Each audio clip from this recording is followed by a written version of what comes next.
A hurdle for me as a freelancer was that I would just agonize over every pitch. Like, I wanted to be just so, like, the most original idea in the world that no one had ever heard of, and I would, you know, make a whole bunch of phone calls and you know, really spend, I think, too much time on that part of it.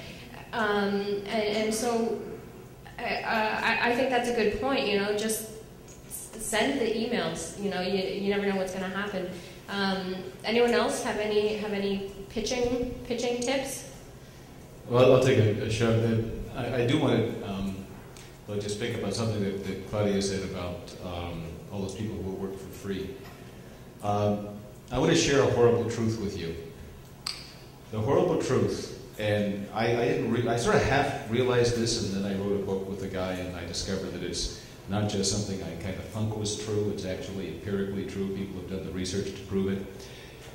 In all of the creative trades, and if you're interested in being a freelance writer, you poor souls, you fall into the creative trades, along with the musicians, the singers, the plastic artists, all those, the sculptors, the poets. The sad truth about the creative trades is there are always have been, always will be, more people who think they would like to do that than the market is interested in. Supply always exceeds demand. In every one of the creative trades for, well, as far back as anybody's bothered to look, which is something over a century. So it ain't going to change. Well, you know what supply and demand does. If there's supply in excess of market demand, it pushes the prices down. And you know, people will do things for free. They will do things for next to nothing. And that's just the market reality that we work in. So distinguishing yourself is absolutely critical, because there is a gazillion people behind you who would love to be doing whatever it is that you're doing. So how do you distinguish yourself? And a niche and a particular area that you work in is obviously a good one. Sex is probably a very good one. Not room for all of us there, unfortunately. Which is why I wound up with, like, the environment, which is not nearly as much fun, but it'll be around for a while. But in terms of pitching, my experience, it depends whether I know the person I'm pitching or not. Have I done previous work for that outlet, or have I not? If I've done work for that outlet, I just get right to the chase. You know, hi John, it's me, it's Chris, I got an idea, bam. Don't waste any time. I'll also, for some outlets, I won't pitch them just one story idea at a time. I'll pitch them a bunch. And there's a reason that I do that.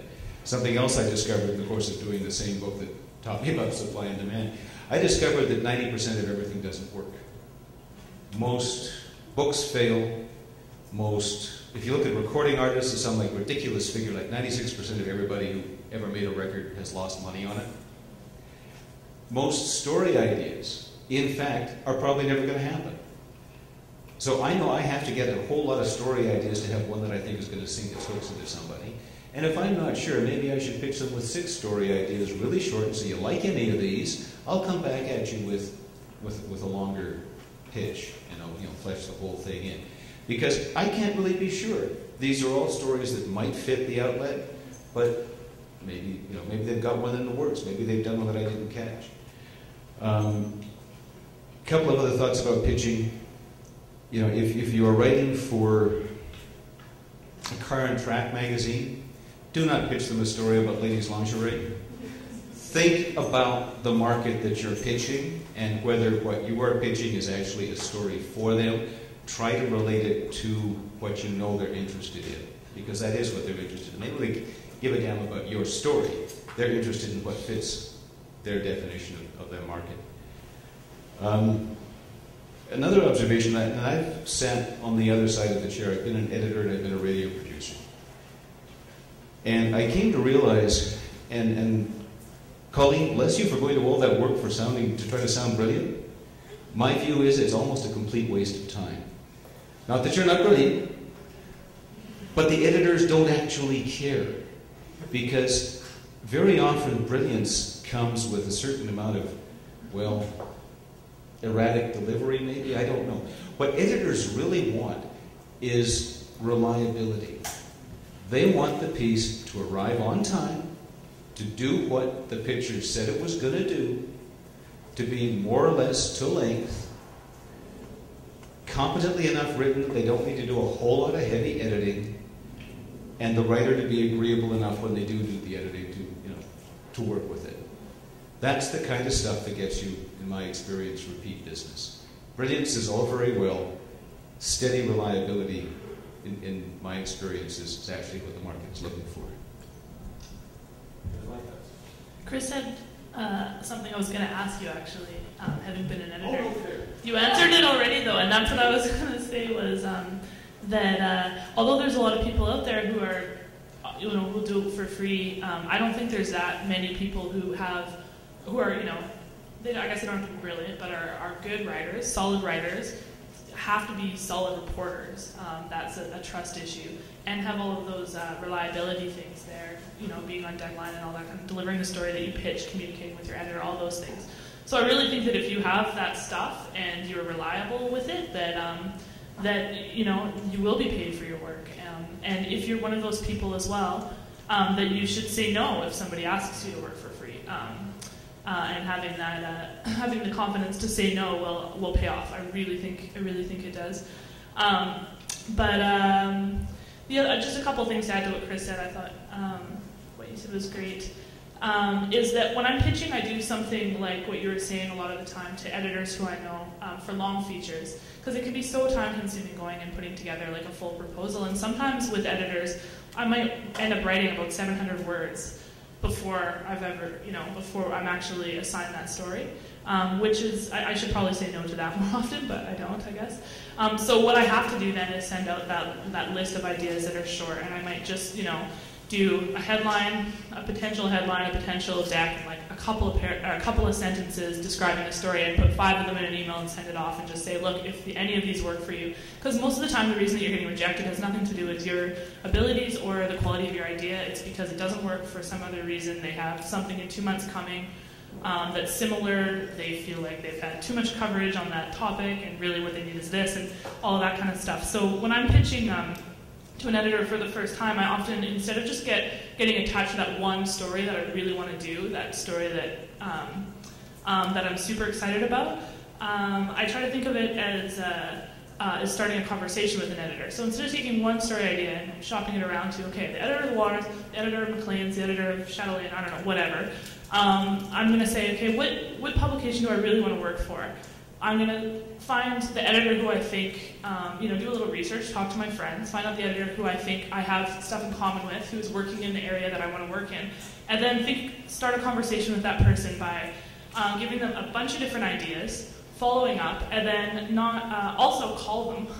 Everybody pitches by email now, and that's expected, and obviously you don't want to be harassing your editors by phone, but I found that when I do call and say, hey, I'm so-and-so, I'm going to pitch you these ideas. How do you want to receive them? They're always pleased to talk about what they're looking for. And then if none of those story ideas work, hopefully you can start talking about what they're looking for and all those things. And I generally ask, if I just get rejected for like 5 stories outright, I always say, hey, do you have time in the next week to have a 10-minute conversation? I'd love to hear what you guys are looking for. And editors, I think it can be lonely for a lot of editors. They're out there, they're surrounded by their same 5 staff people or whatever. And they need freelancers out there talking to people and thinking and bringing ideas from other parts of the country and all of that. They know that that's essential to their creative process. So those sort of rejection phone calls is what I call them, those follow-up calls. They always end up being like an hour, and I always walk away having such a better idea of what that magazine's interested in. And then I know next time I email some ideas that they'll definitely pay attention to my name. So that's what I would add to it. So I'm terrible at pitching. I'm absolutely awful about it. I have to work myself up to pitch. I'm awful. I have to call friends. I have to get them to talk me into it. Now I have a little kind of support group. I email people pitches, and not only do they give me feedback, but then they're like, so did you send it? Okay. But I was having lunch with a friend a few weeks ago, and she's in London. She's working as a documentary filmmaker. And I was telling her, I'm feeling so much better because I was talking to this editor, and he said, for every 200 male pitches he gets in his inbox, he only gets 1 women's pitch. And I'm just feeling so much better because, I think there's something about the way we're brought up. We don't want to bother people, and I'm a perfectionist. She's like, stop. She's like, just stop. just stop being so girly. I was like, I find that kind of offensive. So she was like, okay, she had quite a bit of wine by now. It was like the middle of the afternoon. She's like, I'm going to tell you. She's got a little bit of the Madonna London accent. She's been there for a couple of years. Every once in a while, she's kind of British. The rest of the time, she's like from White Rock. So she was having a British moment. And she was like, I was in Afghanistan working on this documentary. I don't know why that's a British word, but it is. And she's like, I realized I had to sell it. So she said she started emailing networks and being like, I've got this great documentary. And first she was emailing a whole page. And then she was emailing a paragraph, and she was like, this is what you just need to do. She just needs to get right to the point, one paragraph. And she said she didn't hear back from anybody, so she sent it again, and she sent it again, and she started sending it about every 2 or 3 days, and then she was phone stalking them all. She was calling almost every day, leaving a message on their voicemail. And then she said she was going to have to leave London, so she picked 2, and she was like, I have to come by and see you. I'm leaving London. I'm coming at 10:15 on Tuesday. I'm going to sit in your office until you see me. And meanwhile, I'm like, that's so impolite. You're just going to go to their office, and she's just like, and then finally one wrote back, and he said, fine, period. And she was like, that was it. I was like, oh. Like, she didn't get like, oh, I'm so sorry I haven't returned your messages. You haven't been bothering me, don't worry. I really like your pitch, it's great. I want to work with you. No, she's like, fine. And she was in. She went in, she sat there, she met with him, she was totally ready, she pitched it in, and she actually sold it. They picked up her documentary. But I was like, okay.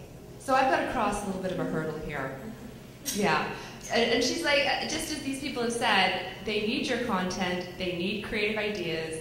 You're not bothering them. It doesn't have to be perfect. You have to be putting it out there. You have to be putting it out a lot. You've got to follow up, and you just have to keep at it. So we've got some good pitching advice here. I took some notes. Believe in yourself. Send several ideas in one go. If you do get a story assigned, write what you pitched and deliver it on time if you want to get more work with that editor.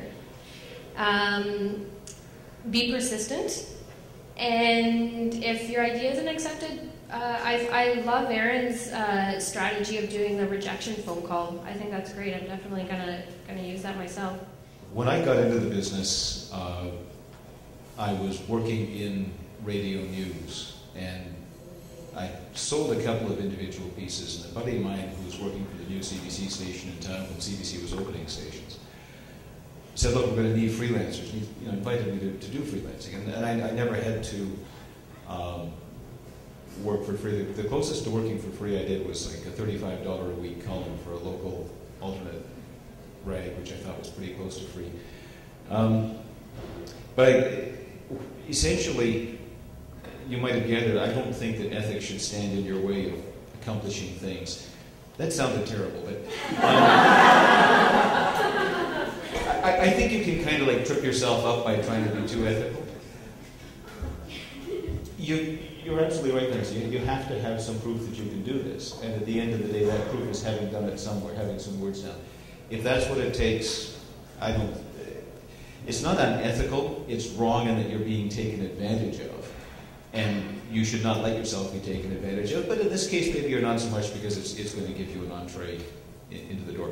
In terms of rates,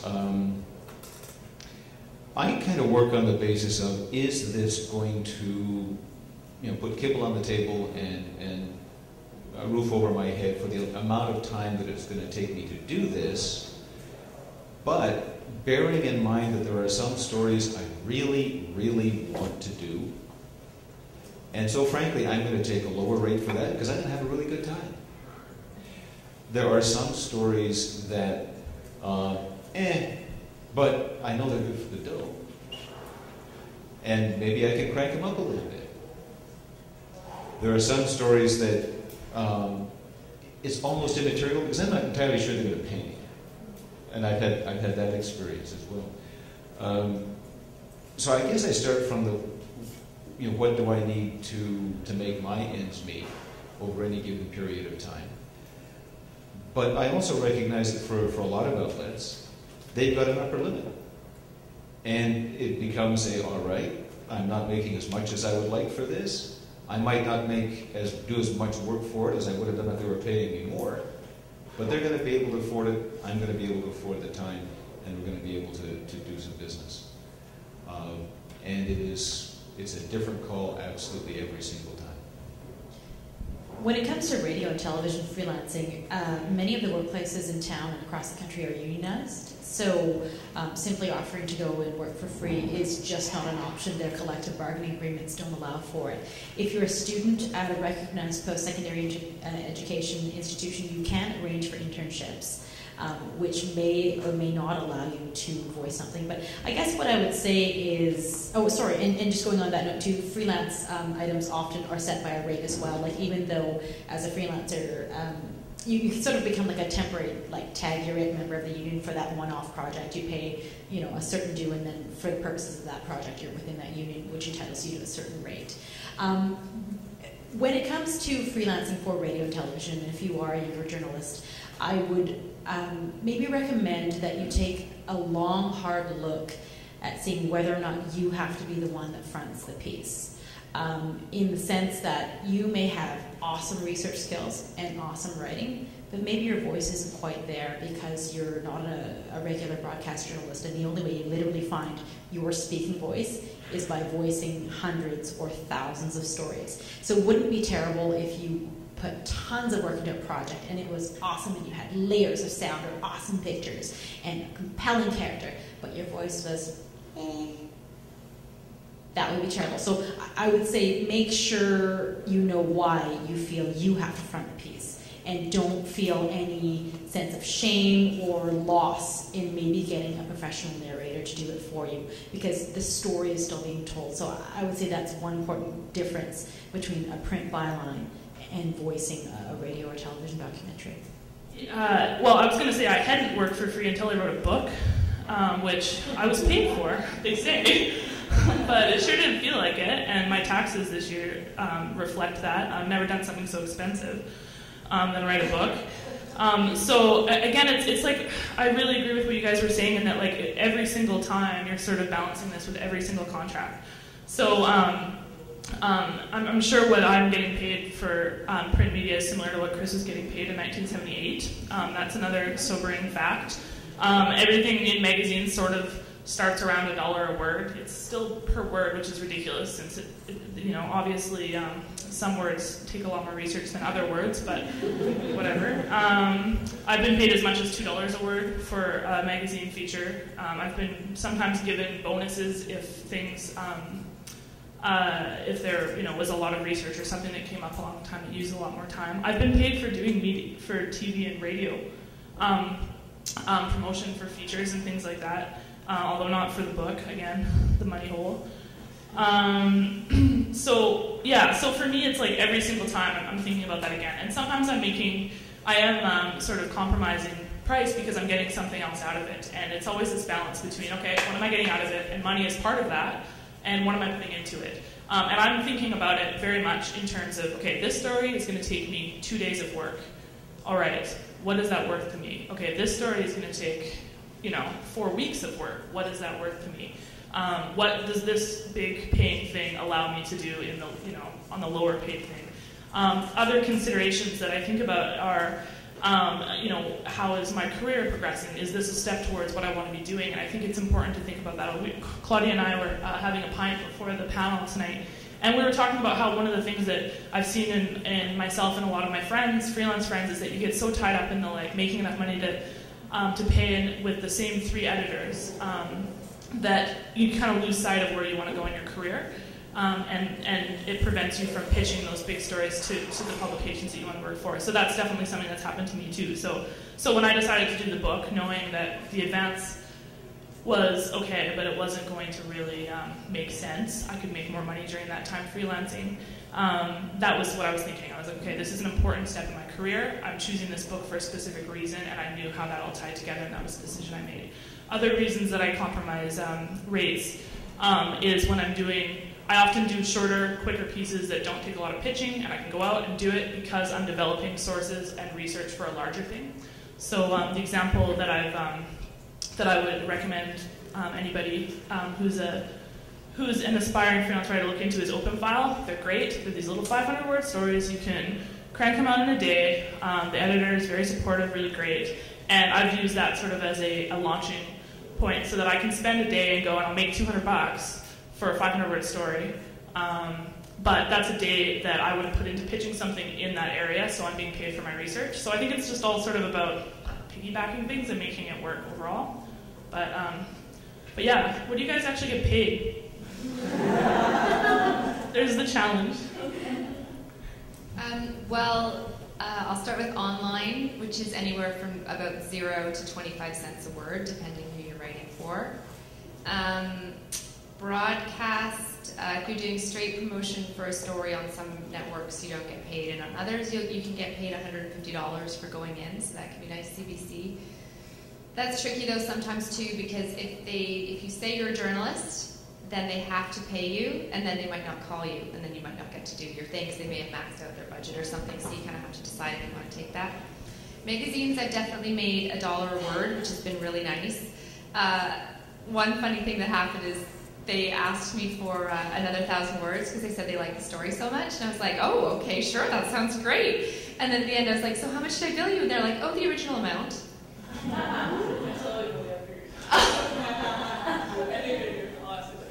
I was like, what? She's like, yeah, we thought you might like to provide a bit more details. I did.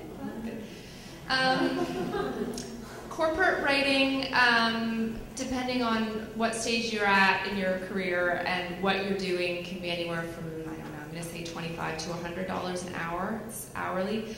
I did meet somebody who wrote American University course catalogs.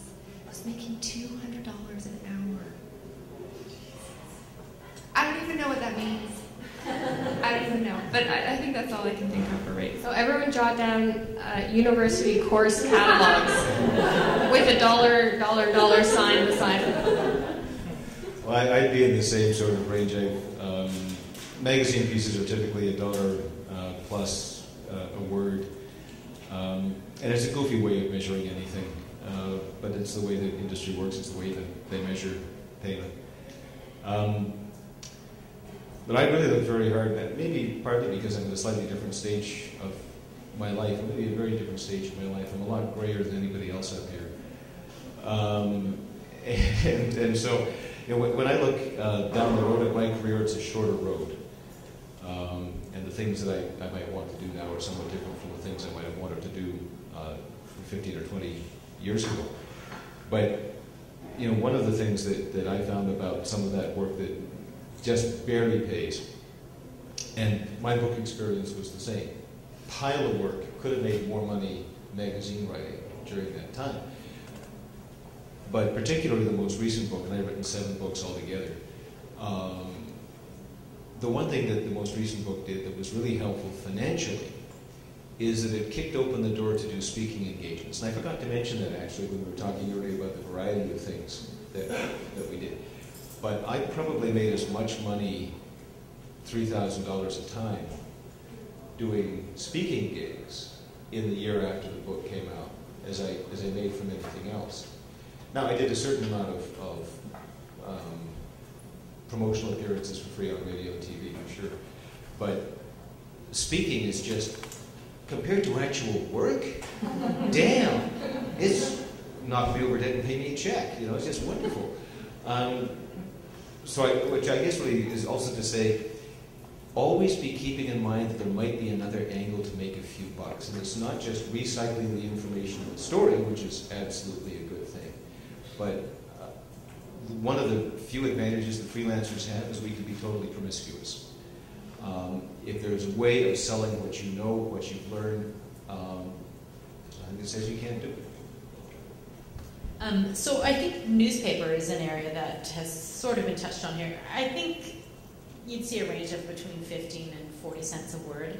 I think that's sort of reasonable considering how much copy goes into a newspaper. For broadcast CBC radio documentaries that I've done, they do have a union scale, as I say. So if you're doing a mini documentary, I think it works up to, at the local level, about $100 a minute. And pieces are sort of 3 to 5, maybe 8 minutes if it's stellar content. And the national, you can get paid over that, and if for a reason you need to go over scale and you complete it with your producer, you can go over that. Online, I think Vanessa hit it on the head, what she sort of said it's between 0 and 25.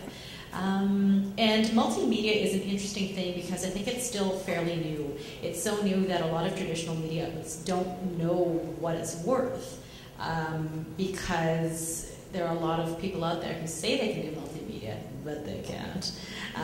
And there are other people who do amazing multimedia. So I think there's kind of a Wild West there where you can really say, I think this is worth this, and try and negotiate it with that.